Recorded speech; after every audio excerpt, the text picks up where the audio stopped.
Hello, everybody. Welcome to the whole story. I wanted to come in very hot on that intro, but I didn't want it to be too loud in your ears. We're still trying to figure out all the technical side of what you guys can see is our new setup. Alex and I are extremely excited to be here together in person, ready to chat with you guys. Any technical issues, we'll have to address them after the show. Because I was up to about 10:30 last night trying to get Alex's mic ready, and I think we've kind of hit our limit. But Alex, you're here in the basement. How's it feel? I think everyone who is watching right now owes John a round of applause because this is insane. I wasn't expecting anything like this to be like this professional or anything like this. It's amazing, and we're definitely going to add some wall art to make it look fancier, but this is awesome. I'm excited and extremely nervous. Yeah, well, no reason to be nervous. Shouts out goes to Pete, who's our low-key IT guy for the show. He created the list, and yeah, we got the nice camera. I'm sure I can fine-tune it a little bit better, but solid mics, all because of Pete. If not, we'd probably just still be using AirPods. So, yeah, shout out Pete. But yeah, this is an exciting show, Alex. We're going to talk about the season as a whole real quick. We have a special guest coming on in about 20 minutes or so. Yep. And it's race week. I'm excited. You've seen the posts? Oh, yeah. Cancel the season. Max winning it all. Yeah, every single post is race week. It's race week finally, or Max is winning it all.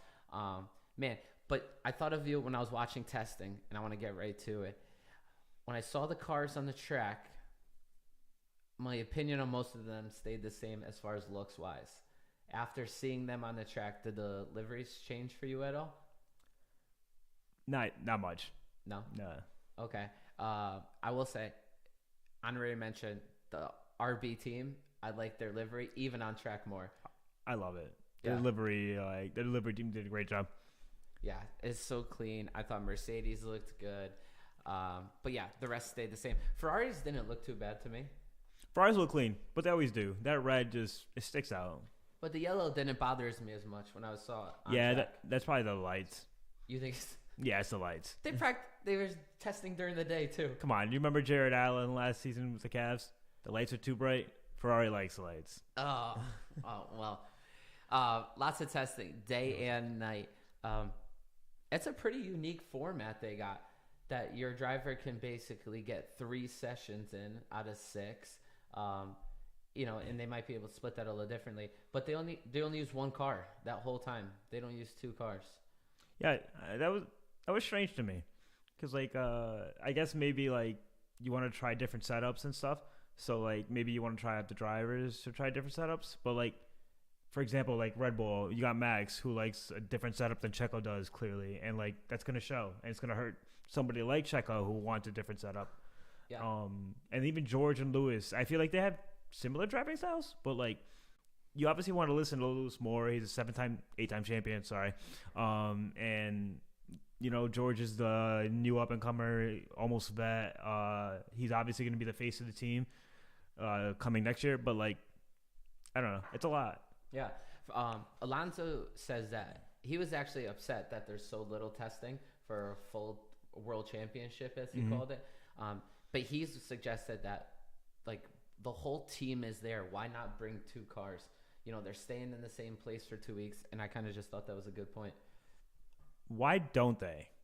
Is it just a rule? Yeah, it's everything has to do with the cost cap, because there used to be they used to have a whole program for practice and would put the reserve driver in for many laps outside, and then it was okay, you could only practice on certain days, and you can only practice this car after 2 years. So it's all about the money, but it doesn't make sense if everyone's already there. Yeah, I agree with Alonso. Yeah, Alonso out here making pretty valid points for us. Before this started, I was very optimistic that Red Bull wouldn't dominate the season. Alex, who is a realist, felt like they were going to win every race. And after preseason testing, I think the consensus is that they're going to win every single week again. Yeah. Have you ever seen the movie Speed Racer? I have not seen the movie Speed Racer. Honestly, fantastic movie. Okay. It was a big reason as to why I'm in F1. I enjoy F1. But at the final race of that movie, they put a bounty out on Speed Racer, and I think that's what they're gonna have to do to stop Red Bull, because they got no tire drag. They're a second up, running on low battery mode. They're untouchable, and Max wasn't even trying. GP with a smile, like there's nothing that could stop this team. Yeah, I think the GP smiling was one of the worst and best clips to come out. It was best because it was funny, but it was the worst because it just signaled that there's going to be domination again this year. And it sucks because, like, I think a lot of people like GP.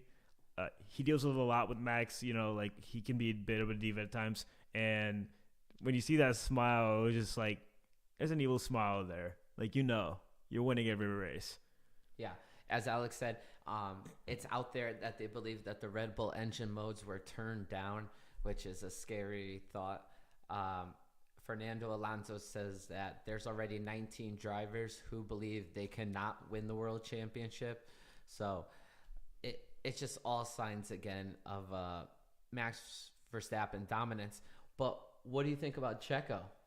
Do you think it's going to be the same as last year, where Checo is just struggling with that car? Or do you think it's going to be Max 1, Sergio 2 every race?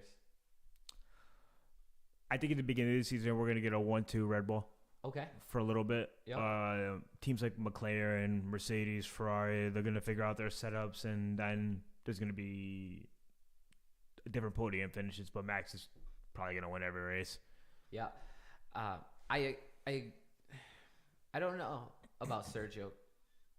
It feels like it may be last year, maybe where he doesn't have the lows that he had, because they have some pretty bad lows. Mm-hmm. But I don't know if it's going to be like when Mercedes dominated, they were 1-2 every week.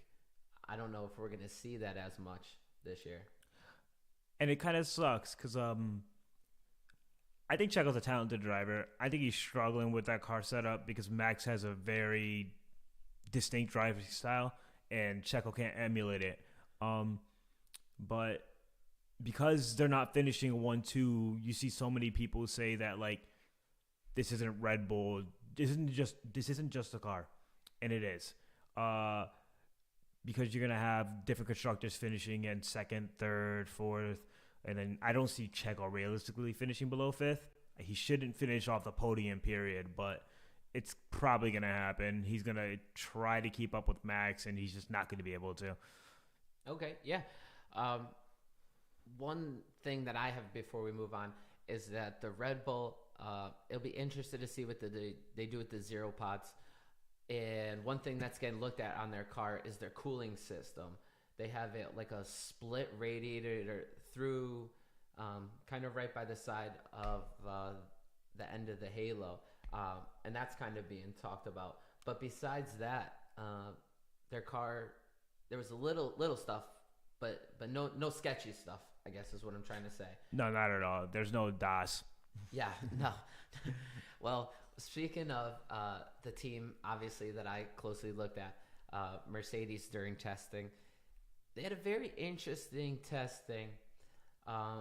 Besides them having a front wing that was deemed legal after, basically right before testing started, they also have a front suspension that can change. Did you see that? Yeah, I did see that. Yeah, so apparently it can change to three different settings based on the track, and it's just rare. And so they felt like they were testing that most of the time. So a lot of teams don't think that they saw Mercedes' true pace. Hamilton has come out and said that the car is better than last year to build off of. They're still behind Red Bull, and that had one more thing. Oh, and that similar to race year, they were better with fuel in the car. So they were going to have better Sundays than Saturdays. Yeah. Did you hear about that? Yeah, I did. I'm curious to see how it all plays out because Helmut Marko's under the belief that Mercedes is sandbagging a bit, but Red Bull is clearly sandbagging a bit as well. A lot of it. Yeah. But Allison, did you watch the interview? I did not. Oh, there's like a 2-minute interview, and he just had a smile on his face throughout the entire interview. It's like he knows there's more that they're not talking about with this car. They were very happy with the numbers they were seeing and the results they were getting. The suspension, I was surprised. Yeah. I think that was a big move, and like innovative. Yeah, it was. And I can't remember if it was George or Lewis who ended up passing somebody on the straight, and they actually looked quick. Yeah. And that was Mercedes' big problem last season was like the drag. I know they changed the way the front end works a little bit, and I think that's to do with the suspension. Like it could be a little more like kind of like Max's driving style, where the front end is going to go is where the car is going to go. Yeah. And Mercedes is seeming to adopt that. I'm curious to see when Red Bull brings out the zero side pod concept that what Mercedes does, because it was obviously their idea originally. What do you think they're going to do? They're not going to change anything, but I'm just curious to see the reaction from guys like Toto, because like he was okay with the zero side pod thing. The numbers they were seeing were great. They just weren't showing on track. The numbers they were seeing in simulation, but they weren't seeing the numbers on track. And if they see Red Bull put up the numbers that we all expect them to see, then I'm just curious, I guess, because they're not going to change anything. They have to stick to what they got. There's a cost cap. They can't just completely change the chassis or like the suspension or anything like that. But I'm just curious, I guess. Well, you made a great point about like you want to see how Toto reacts. They're gonna shove the camera in his face. Like if Max wins the first week with zero pods, oh yeah, they're gonna be and where he sits too. That zoom right into his spot. It's gonna be nuts. The boys also said that this car actually felt similar to the sim, which last year obviously the sim probably felt better. Mm-hmm. So I think it might be a solid year for Mercedes. Also heard positive things about Ferrari. I think they showed good pace. All the comments I saw where they felt the car was much more dependable than last year. They weren't on such a nice edge. A lot of the critics were saying that the car looked better, the way it handled. They could just see it right away, and there was like with the design. They knew where they were going with the design. Yeah. What do you think of Ferrari? They look good. I heard that they designed the car more towards Charles specifications. Yeah. So obviously they're gonna do that because like they just signed him to an extension. They know he's gonna be here for the foreseeable future, and Carlos is gone next year.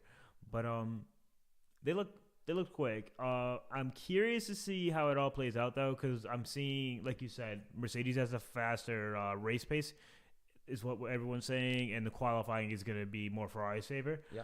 But if Ferrari can, fix their strategy and not be horrible on race day, P2 in the constructors should be exciting to watch. And then you can't sleep on McLaren. Aston Martin looked pretty decent too. And, I wouldn't be surprised if that RB Visa Cash App team sneaks in some close podiums. They look quick. Yeah, absolutely. I think it's going to be tight between Mercedes and Ferrari. It's what I saw. And then I think the two next teams who, before you said the RB team, everyone would expect to compete, McLaren and Aston Martin, I think they both showed speed. But to be honest, and this is because we've been so crazy here, I didn't do a lot of research, but I also didn't see a lot of comments about them on my feed. Like I did Ferrari, Red Bull, and Mercedes. Yeah, I agree with you. It seems like everyone's just focused on the top four, or maybe the three after first, just to see if they have potential to compete with that Red Bull. But I consistently saw that they were fifth in constructors, and that was a jump up from last season when they were like starting arguably the second slowest, maybe the slowest. You're talking about McLaren, right? Say it? McLaren? No, I'm talking about the Racing Bulls. Oh, okay. Yeah. So they jumped up to like fifth, and I think they started in like ninth last season, and McLaren was 10th, or it might have been flip flopped. But Yeah, they look decent, and I saw some comments regarding Ricardo going to Red Bull for next season, and I think it was Helmet who said exactly what I would have said in that situation. Like for Ricardo or in that second seat, he needs to show that he's dominating Yuki. Like he doesn't have to beat him in every race, but he has to beat him consistently enough and provide a decent enough gap to show that like, yeah, we can throw you in the A team. Yeah, I don't. I think it's easy to see domination between teammates. Like it's Max dominates Checo. Yeah. It's Alex dominates Logan. Mm-hmm. It's like when you have a Pierre and Esteban, then you have to start, drawing straws. It's not so easy to see. But like, I get what you're saying. It's easy to see once you start dominating, and that's the best way to get into that second seat, no doubt. Yeah. I also saw Carlos Sainz Sr. was with. He was with everyone. Yeah, but he was with Red Bull for a little bit. And then Checo was talking to Toto. I didn't see that. They got pictures of everything. Yup. I don't think he would go to Mercedes. Listen, there was conversations. Ryan, of course, is in the chat. What's up, buddy? Yeah, new setup. Alex's internet won't go out. I hope not, because if that goes out, we're all going out. All right, so Haas, I don't want to say they don't deserve our time, but they already said they're going to be slow. Williams, they got the least amount of laps in, but I don't want to rule them out, but I don't think we got to see them. Yeah, this track isn't suited for that car. I don't know what they made for any upgrades, but well, they got the monitor on the steering wheel now. Yeah, I saw that. They finally, which by the way, I thought that steering wheel looked sick. Which one? The one they had before, the butterfly one? No. I thought it looked sick. I said they would never win until the monitor is on the steering wheel. You cannot be behind the times. No, I agree with you. I'm just saying, like, aesthetically, like, I thought it looked really cool. Okay. But, yeah, they got the monitor on the steering wheel. I think that was a lot of, like, Alex. But, yeah, they didn't look where I would have liked them to be. I think Alex deserves a better car. And then that just leaves with the team that I read is the worst car. And you're shaking your head. And we didn't. Alex came in. We were kind of hot on the new setup. Mm-hmm. We didn't even talk about this, but we're in agreement. You heard that Alpine slow is the car is the slowest car in the grid. They are extremely slow. Oh, like, go ahead. Like second and a half gap to the lead, if not more. Pushing 2 seconds. I have no idea what they're going to do. I know their biggest issue right now is the engine, the Renault engine, which seems to be something they're just stuck with because they're not going to get the right change. I think Carter has like cars that you pull back and then release. I think they have a faster engine than the Renaults. You're probably right. Yeah. They probably sound better too. Well, Hess does make a pretty good truck. So, but yeah, they look slow, and it sucks because like Esteban and Pierre, I think they're like literally middle of the pack team drivers when it comes to talent and stuff like that. And it just sucks that they're all the way at the back. But it's not just the engine either. It's the aerodynamics. I hear is a big problem with them. I heard the car's overweight. I heard the car's really overweight, and that's counting. They're leaning away from carbon fiber too. Yeah. So it's gonna get heavier. Yeah, no, it's a shame that car looks the way it does. And I heard, and I did not watch, and I don't think Alex watched either, but I heard Drive to Survive was like a lot about them. I didn't watch. Yeah. I haven't. I've seen people just complaining about it, and I just kind of like scroll past it. I don't care. The glow up that I think Ryan is trying to refer to would only be for looks, Ryan. I don't think speed is any sort of a glow up for them. And as we try to get our guest in here, I don't want to say who it is too soon, even though we already seem to be having technical issues because someone's got a Android. Let's look at the gambling odds as we try to get our guest in here. Okay. No shocker. Starting right off where we did last year. Max first place minus 360. Interesting. The next couple spots here. Charles is in second with plus 1,000. I don't hate it. I don't either. I think this track fits that Ferrari speed. Okay. Sergio in third at plus 1,400. That sounds about good. I thought it'd be further back. I'm not gonna lie to you. Oh, okay.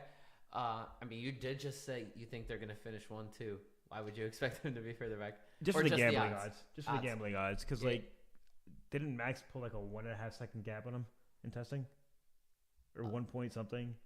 He wasn't even finishing in second for testing. I don't. Hold on, I can pull the testing results right now.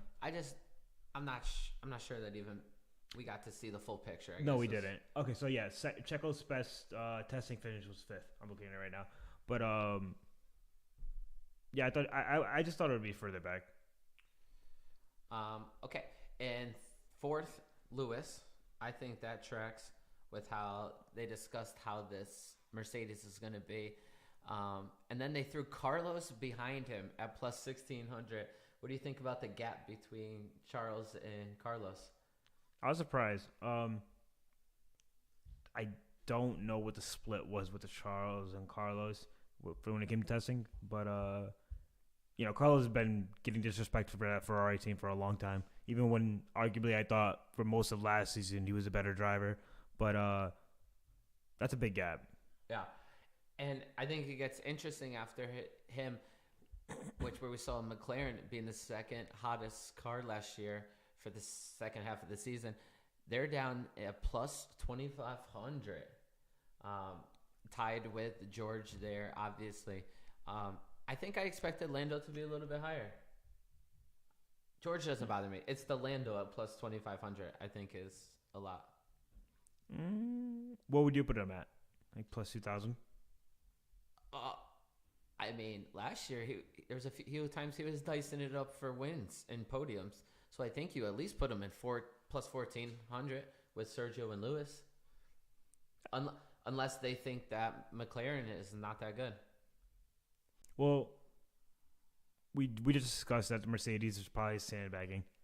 Okay. Ferrari looks good in 1 lap speed, and overtaking is not impossible on this track, but it's also not super easy either. So I think it's a good guess for where Lando's going to be at the start, at least.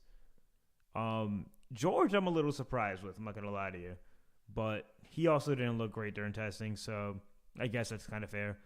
The big surprise to me is that Lance isn't anywhere near Logan Sargent numbers. Wait, did you just skip Oscar and Fernando to go right to Lance? I was going to talk about the gap between Fernando and Lance, but any chance I get to rag on Lance, I'm going to do it. Wow, that's how much you hate Lance. You jump straight over Oscar and Fernando right to Lance. I think we can both agree that Oscar deserves where he is right now. Yeah, I gotta agree. Yeah, and then Fernando, obviously, fantastic driver. That's still a big gap to Lance. Some might say it's plus 16,000. Yeah. I think it should be like plus 46,000. All right. Well, we're going to skip over Alex's biased opinion. We're going to go to Yuki at plus 25,000. Danny Rick at plus 25,000. What do you think? RB drivers set up the same? Sounds about right. Yeah, that's fair. I think Yuki has a lot of potential, and Danny Rick is just he arguably had World Driver Championship talent, but he's just not there anymore. All right. Behind that, Pierre and Esteban. This is what I think is interesting. Even after the news come out about how slow that Alpine is, they're both at plus 30,000. Yeah, I would flip flop that Alpine and that what are they called now? Kick. Okay. Kick, yeah. Stake, whatever the heck they're called. Yeah, I would flip flop those teams for sure. All right, and then as Alex just said, he wants the Valtteri and Joe Guan Yu at plus 40,000, probably at plus 30,000. I did see their names kind of high up a couple times. They ripped in some good laps throughout the thing. Yeah, I think I sent you a test results from day 3, and Guan Yu Yeah. Zhou I think was 3rd, but again, it's testing. That's true. That's true. Our guy Albon down at plus 40,000, and then Ryan's team down at plus 50,000. K Mag down there, and then of course they throw Logan Sargent down there at plus 50,000 as well. The bottom of the barrel, all kind of adding up fine. Yeah, just again, I would flip. I'd put Pierre and Esteban at 30,000. I would arguably put Alex at plus 30. Okay. And then the kick stake F1 team, I'd put them at 32. Yeah, it's kind of crazy because they're not going to win, but we still want the respect given to Alex to be at plus 30,000 just because we like him so much. I mean, he's representing Alex pretty well all around the world. Like this Alex sitting right next to me. Hopefully Piastri finishes this race. That's true. Yeah, I didn't think of that either. Is he? I mean, he is a track record. Yeah, the track record of going out early. I'm curious. Yeah. I'm really excited for qualifying. I think that's when we're going to see like the true pace of all these cars. Even FP1 and all the free practices, I don't think we're going to see it all out online yet. But I wouldn't be surprised if these Alpines finish 19th, 20th. Yeah, but that doesn't mean that we throw the towel in on them for the season, because last year McLaren started basically dead last, and then we saw their jumps. I don't know if we have the same hope. I just don't have the hope in that engine. I think they can fix the aerodynamics. I think they can get better, go to the a little more midfield. But if they don't have any confidence engine, why should I? That's true. That's very true. All right, let's talk about the schedule real quick, because it's different this year than it is for most years. We're starting off the first 2 weeks of the season with Saturday races. So for us, it's going to be Saturday night there, but it's going to be at 10 a.m. on Saturday. What do you think about that, Alex? I'm very upset it's not on a Sunday. Are you upset because it's not on your birthday? Yeah. Or just...